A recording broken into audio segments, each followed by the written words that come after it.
Eu mă bucur foarte mult să-l prezint încă o dată aici alături de mine pe Roman Costiucic. Salut și bine ai revenit la noi în studio. Bună!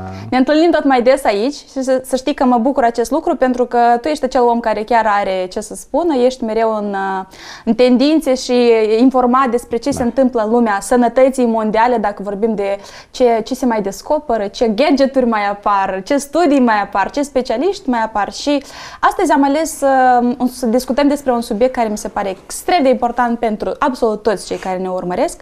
O să vorbim despre energie. Da. Și acum, ca să nu înțeleagă cei de acasă că vorbim despre energia din univers, vorbim despre energia fiecărui dintre noi, pentru că noi avem nevoie zilnic de această energie. Dar foarte des, din păcate, observ această tendință și inclusiv și eu mă confrunt uneori cu ea. Noi ne trezim fără energie. Noi ne trezim fără această vitalitate, fără acest entuziasm de a face chestii și teoretic dimineața când, iată, te-ai trezit și ar trebui să înceapă o nouă zi și hei, fac atât de multe, gata, tu deja nu ai puteri. Hai în primul rând să vedem care ar fi sursele noastre de energie, de unde le luăm. Așa, e o întrebare foarte bună și apropo e un subiect foarte important și mă bucur foarte mult că este întrebat subiectul ăsta și am posibilitatea datorită emisiunii tale să îmi prezint viziunile și tot ce am descoperit, am practicat, am învățat. Deci eu am dezvoltat un concept prin care eu definesc 3 tipuri de energie. Este energie fizică sau energie calorică, energie mentală sau energie neurală și energie spirituală. Sunt niște noțiuni foarte simple de înțeles, fără prea multă metafizică. Deci ce înseamnă energia fizică sau energia calorică? Este energie pe care o consumăm din mâncare, din alimentație. Și cât mai bună este alimentația noastră, cât mai sănătoasă și mai echilibrată, cu atât mai multă energie primim din mâncare. Și din contra, dacă mâncarea este grea, procesată, cu uleiuri de o calitate foarte proastă, noi cheltuim mai multă energie ca să o digerăm și la urmă rămânem cu energia în minus. Când de obicei după primirea hranei vrem să dormim sau să ne ducem la culcare. Așa. A doilea tip de energie este energia mentală sau energia neurală, deja ține de creier. Cât este de focusat creierul, cât de bine procesează informația. Sau vorbind despre gadgeturile noastre, laptopuri, telefoane, ce tip de iOS sau procesor avem în calculatorul nostru. Îmi place că mereu faci paralela asta între... Da, foarte simplu. Deci fizicul este însuși hardul gadgetului. Da. Energia mentală este deja procesorul. Și noi aici vorbim la nivel de neurotransmițători. Dopamina, serotonina, adrenalina, noradrenalina și încoace se mai adaugă și hormona cortizolul, care toate împreună ne dau o stare de... Sunt două tipuri de sistem nervoase. Bate sau fugi sau, în engleză, rest and digest. Digeră și odihnește-te. Și respectiv, în dependență de cât de bine sunt echilibrate neurotransmițătorii și cât de bine noi putem să operăm cu ei, noi putem să devenim mai eficienți. Uite, îți dau încă mai simplu exemplu. Pe energia fizică sau calorică, un om nepregătit, mâncând acum o hrană, poate în mediu să stea vreo 3-4 zile, după aia îi se face rău și este o probabilitate mare că probabil ceva o să se întâmple cu el.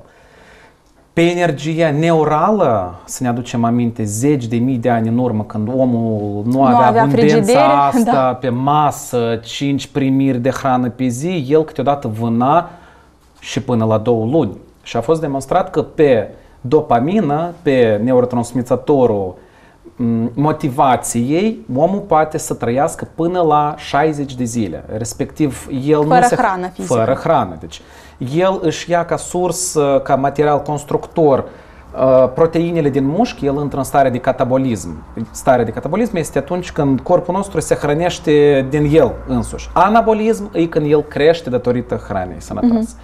Și respectiv el ca material de construcție folosește aminoacizii din mușchi, proteinele, aminoacizii și creează dopamină, că el tot speră să se hrănească. El tot speră să prindă ceva și asta e energie care se generează. Asta e energie care trece prin celulele nervoase. Și cât de bine trece semnalul prin țesuturile, prin celulele nervoase, cu atât e mai înaltă energie. Și a treilea tip de energie, care ca atare este cel mai important, este energia spirituală și cum eu o numesc, este energia sau potențialul care ni se oferă pentru realizarea programei sufletului. Ce frumos spus! Eu cred și după mine am văzut că calitatea vieții mele considerabil s-a îmbunătățit după ce mi-am găsit misiunea, locul în viața asta, ikigai-ul meu, cum se numesc asta japonezii. Și combinând energia fizică cu energia mentală și cu energia spirituală, noi ajungem la o stare pe care eu o numesc stare de nemurire. Este starea când ești încărcat, motivat și dimineața, cel mai interesant lucru, dimineața tu vrei să te trezești și nu trebuie să te trezești. Da, apropo, asta urmăresc și în ceea ce mai publici tu pe rețele, că tu așa oferi o doză de motivație și mereu te văd extrem de plin de energie, vrei să faci ce sport. Și adică eu simt această motivație, energie în cazul tău. De asta și discutăm astăzi aici, poate vii cu niște secrete, cu niște tipsuri, niște recomandări pentru cei care nu au energie. Dar uite, până a trece la următorul subiect și anume să vedem care sunt sursele care ne mănâncă această energie, de unde se duce ea, vreau să vorbim un pic despre dopamină, că ai zis despre dopamină și mi se pare extrem de important să explicăm oamenilor, noi des am vorbit în emisiune despre acest hormon, dar să explicăm la nivel de rutină zilnică, noi foarte des atingem această dopamină prin căi nu tocmai bune și în acest mod ce se întâmplă în organismul nostru. Explică această legătură. Task-ul meu este să explic că fiecare lucru are părți pozitive și negative. Acum este un trend despre faptul că dopamina ne ruină viețile, că cortizolul ne ruină viețile. Nu este adevărat. Dopamina este neurotransmițătorul motivației și remunerării. Încă mai corect ar fi spus. Deci noi ne motivăm și ca să ne motivăm, noi avem nevoie de dopamină. Fără dopamină, noi nu vom fi motivați, noi nu vom avea energie. Deci, dopamina însuși și este energia. După ce atingem un scop, noi avem încă un boost mai mare de dopamină. Noi ne remunerăm, după aia suntem încă mai motivați. De ce să spune că pentru copii și pentru oameni maturi este foarte important ca, așa ca un life hack, așa foarte simplu acum, apropo, îl dau la toți. Este să punem pe perete diplomele noastre cu tot ce am realizat în viața noastră. Când noi le vedem fiecare zi, noi ne motivăm de la realizările pe care le-am făcut. Și odată ce vedem că am depus cândva efort, l-am realizat, uite, mi-am luat și diploma, dopamina se ridică. Deci așa mici chestii. Dar întorcându-ne la dopamina, este adevărat că trebuie să știm, de asta eu și învăț la cursul meu Unleash Your Energy, cum să gestionez dopamina. Sunt surse de scurtă durată de dopamină. Când nu suntem motivați, nu știm unde mergem, nu avem un scop în viață, nu avem o viziune, dar vrem să fim fericiți. Vrem să primim serotonină, vrem să primim cumva o dopamină de scurtă durată și atunci o primim prin alcool, petreceri, oameni mai puțin plăcuți sau poate lași care ne zic ceea ce nu reprezintă adevărul și multe alte chestii. Și multe alte, inclusiv obiceiuri pe care oamenii le fac în fiecare zi, cum ar fi să mănânce foarte mult dulce, da, de exemplu. Deci chestii care îți dau plăcere pe termen scurt și ridică acest nivel de dopamină, privitul serialelor sau Netflix sau chiar și aceste rețele de socializare. Iarăși, o problemă foarte frecventă este că noi pierdem timp și se eliberează această dopamină de scurtă durată, da? Adică creierul este stimulat, însă pe termen lung asta de fapt ne face rău. Wow, e un efect și mai profund cu mâncatul și privitul Netflix-ului. Când mâncăm și privim ceva, concentrația noastră nu merge în interiorul nostru. Noi nu simțim în primul rând gustul mâncării și noi nu simțim sațietatea. Privind televizorul și mâncând, noi mâncăm și mâncăm și mâncăm. Acum încă mai departe. Când privim o noutate negativă mâncând, crește nivelul de cortizol și în momentul ăsta organismul nostru ne pregătește încă mai mult să mâncăm și respectiv tot mâncăm și mâncăm și mâncăm, plus la toate. Energetic vorbind, energia aceea pe care noi o privim împreună cu mâncarea o consumăm. Încă mai rău ne face, deci e un efect foarte, foarte serios. Da. Și eu consider că când mâncăm trebuie să mâncăm în liniște, nici să nu vorbim la masă. Pe timpuri, în familii, dacă țineți minte, dacă vorbea cineva la masă, tata pălea cu lingura, liniște. Da. La masă nu vorbim. Da. Da, dar până la urmă, știi, oricum lucrurile s-au schimbat. Poate acum nu o să fie posibil mereu să stai la masă, să nu discuți cu membrii familiei, dar cel puțin să te focusezi pe acea comunicare plăcută sau pe acea mâncare, pentru că mi se pare asta, știi, ar fi minunat dacă oamenii ar sta la masă și ar vorbi în familie, dar nu, pentru că foarte des copiii sunt lăsați în fața ecranelor și, știi, problema asta chiar este gravă. Noi foarte des vorbim aici la Sănătate despre cât este de nociv atunci când tu nu știi să gestionezi consumul acestor gadgeturi sau consumul informațiilor, da? Ele ne fac bine atunci când ele sunt dozate și exact acolo unde trebuie. Ca să trecem ușor la subiectul nostru, pentru un sport cum este judoul, clar că e nevoie de energie, de fapt pentru orice sport este nevoie de energie fizică și revenind la subiectul ăsta să vedem și care sunt acele locuri unde se duce energia noastră și nu ar trebui să se ducă. Deci pe ce noi pierdem energie când am putea să o folosim de fapt mai eficient? Des să întoarcem un pic, să privim întrebarea asta dintr-o altă perspectivă. Încă mai importantă și după aia revenim la întrebarea ta. Deci am observat la majoritatea oamenilor de ce nu este energie. Fiindcă nu știu ce vor de la viață, ei nu știu ce vor de la ei înșiși. Cum și-am zis acum un pic mai devreme. Despre dopamină. Se trezesc pentru că vor sau se trezesc pentru că trebuie. Și asta este deja lucru personal, dezvoltare personală. Știi cum este un proverb? Dacă corabia nu știe unde merge, nici vântul nu o să sufle în pânze. E foarte adevărat. Și eu țin minte și după mine și după foarte mulți oameni cu care am comunicat. Oamenii care știu unde merg au energie. De undeva le apare, li se dă, se motivează, alții îi motivează. Plus, când te manifesti profesional și personal, oamenii te inspiră prin feedback. Uite, ești bravo, uite, văd dezvoltarea, cum tu mi-ai spus astăzi recent, te urmăresc, văd dezvoltarea, mie mi-a plăcut, eu mă împlu energetic și respectiv fără a face ceva, fără a mânca sau fără a mă motiva special, deja am devenit mai motivat și uite energia. Acum unde pleacă energia noastră? Energia noastră, respectiv, dacă întoarcem invers întrebarea, pleacă acolo unde noi nu știm ce vrem și unde noi vrem să o închidem prin dopamina asta de scurtă durată. Pe lung termen, pentru scopuri, planuri, dopamina este arhi importantă. Nu avem dopamină, nu putem să atingem scopuri. Dacă nu știm unde mergem, vrem părțile astea scurte de dopamină, care după asta ne bagă în, este așa o noțiune, gaură de dopamină, dopamin crash.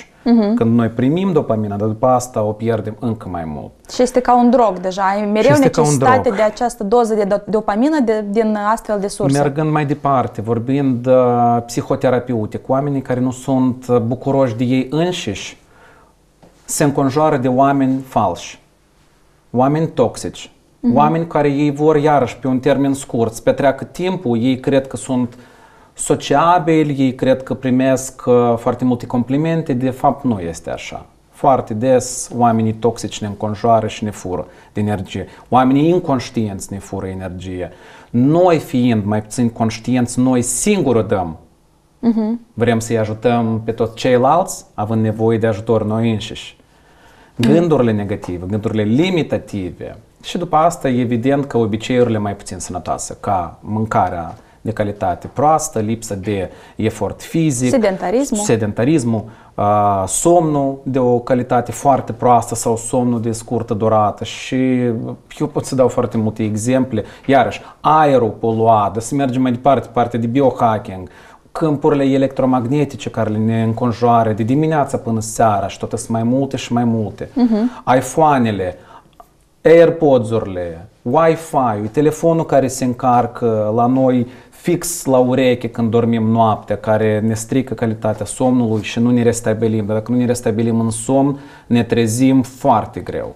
Și ne trezim mai obosiți decât ne-am culcat. Absolut deci corect. se întâmplă asta. Vreau să venim inclusiv și cu câteva instrumente așa foarte concrete. Iată ce poate face astăzi omul care ne ascultă pentru a dobândi o oarecare sursă de energie. Ce schimbări poate să introducă, uite, deja astăzi sau de mâine dimineață? Foarte bună întrebare și îmi plac întrebările unde eu pot foarte clar să răspund. 4 instrumente prin care azi, aici și acum poți să începi deja să ridici nivelul de energie. Prima, efortul fizic. Plimbările de dimineață. Anume dimineața. Să începem cu plimbările de dimineață. Eu nu vorbesc de antrenamentele de dimineață. Pentru început, te-ai trezit, dacă stai la pământ, în casă la pământ, ai ieșit cu picioarele desculți afară și ai privit cerul, sau pur și simplu te-ai încălțat și te-ai dus la o plimbare de jumătate de oră. În timpul ăsta poți să mai meditezi, poți să-ți setezi planurile pe o zi întreagă. Eu am așa o practică dimineața când ieși la o plimbare, meditezi la 3 chestii pe care vrei să le rezolvi sau să le atingi în ziua respectivă. Asta, adică în ziua respectivă. E un fel de manifest. E un manifest, dar și e o practică de a ridica nivelul de dopamină. De ce? Fiindcă noi pe zi avem câteodată sute de task-uri, mai ales mamele și afaceriștii. Doar 3 chestii importante.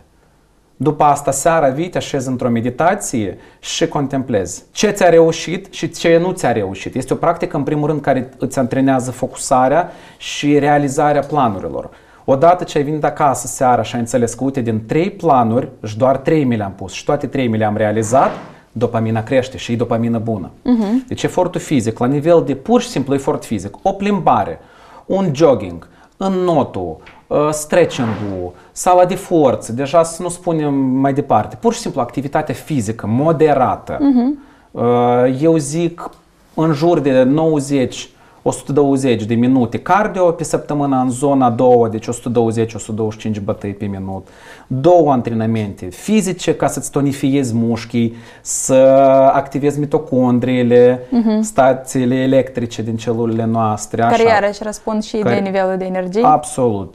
Colagen, energie, ele și sunt generatoarele de energie directe. Noi sau le generăm, sau le activăm, sau ele rămân sedentare. 2. Nutriția. În primul rând, să fie pus accentul pe nutriție echilibrată, bazată pe proteină și fibră. Proteină. Foarte mulți oameni nu consumă destul proteină. Și au deficit Și au deficit de proteină și respectiv nu au nici mușchi tonifiați și nici nu au material constructor pentru energie neurală, pentru neurotransmițători. Și respectiv nu au dopamină și gata. Se termină benzina.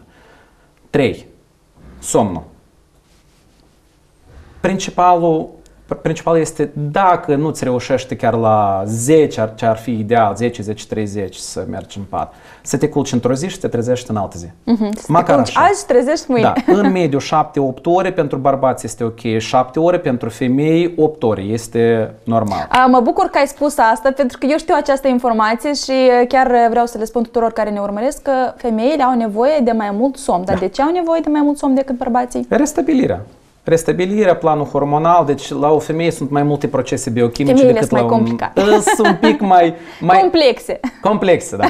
Mai complexe. Sunt mai complexe și mai interesante. Mai interesante, da. Și au nevoie și de mai mult somn. Așa că fetelor, femeilor, dacă cumva soțul nu vă lasă să dormiți, uite, îi spuneți că aveți nevoie de o oră mai mult. Dormiți. Eu socot că bărbatul se umple de energie prin practici ascetice.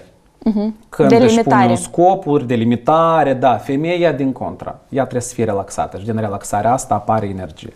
Așa, și punctul numărul 4, pentru a ridica energie, iarăși absolut gratuit, meditația. Cum și-am zis, meditația poți să o combini cu plimbarea de dimineață, cu jogging-ul de dimineață. Te așezi într-o postură comodă și pur și simplu te observi. Alungi gândurile așa. Tu nu poți să le alungi, tu poți să le observi. Tu poți pur și simplu, te apare un gând, vreau să mănânc, l-ai luat, îl observi și i-ai dat voie să plece. Uite, încă un gând îți creează o stare de disconfort sau confort în organism și tu observi, nu care este valența gândului, dar cum reacționezi tu la gândul ăsta. Îmi place sau îmi creează un trigger, un disconfort și i-ai dat voie să plece, ca după asta să te întorci, poate printr-o terapie, poate cu un specialist, poate după asta să revii în meditație și deja să contemplezi la de ce anume așa ai reacționat? De ce anume la reacția asta ai vrut să iei ceva dulce? De ce anume aici ai vrut să bei alcool sau să fumezi o țigară? Și tot așa te duci mai adânc și mai adânc. Pentru ce? Ca să-ți crești nivelul de conștiință. Când ai momente de mâncare compulsivă sau comportament compulsiv, luând, de exemplu, acum în loc de apă, aici dacă să presupunem e alcool sau ceva mai puțin sănătos pentru noi, tu luând în situația asta înțelegi, stai, eu acum fac ceva rău, nu este bine, încă nu-i târziu să mă opresc. Am pus-o înapoi, mi-am turnat în loc de, ce am vrut, apă, am băut-o. Și asta la fel în termen lung ne va duce spre ridicarea nivelului de energie. Știi, îmi place foarte mult că, de fapt, toate gândurile pe care le spui, ele vorbesc despre niște necesități de bază în ceea ce ține de un mod sănătos de viață, da? Deci vorbim hrană, somn, antrenament, activitate fizică și meditațiile vorbesc și despre mindfulness sau despre sănătatea mentală, despre acel moment în care trebuie să ne învățăm să ne controlăm mintea noastră foarte des ne pune impedimente, mereu vine cu ceva probleme, griji și atunci e foarte important în acest ritm al vieții încărcat să ne oprim uneori și să fim conștienți. Și vreau să accentuez, mi-a plăcut foarte mult acest gând, pentru dacă cei care ne ascultă, dacă ar fi să rămână măcar cu un gând, este despre a fi conștient. Tu ai spus despre acest gând. De ce fac asta? Deci tot ce faci, absolut orice acțiune, cât de mică ar fi ea, are un scop. De ce beau apă? De ce mănânc? Mănânc pentru că mi-e foame sau mănânc pentru că am o poftă sau pentru că am o stare mai proastă? Și iată, dacă îți pui mereu aceste întrebări și te întrebi ce se întâmplă, deja începi să înveți să fii conștient zi de zi. Îți mulțumesc tare mult pentru discuție, pentru recomandări și cu siguranță pe viitor mai ținem legătura, mai venim cu sfaturi. Și eu îți mulțumesc pentru invitație și pentru posibilitatea de a împărtăși toate gândurile și experiențele ca să îi ajutăm pe toți cei din jur. Da, mersi, cu mare drag. Cu drag.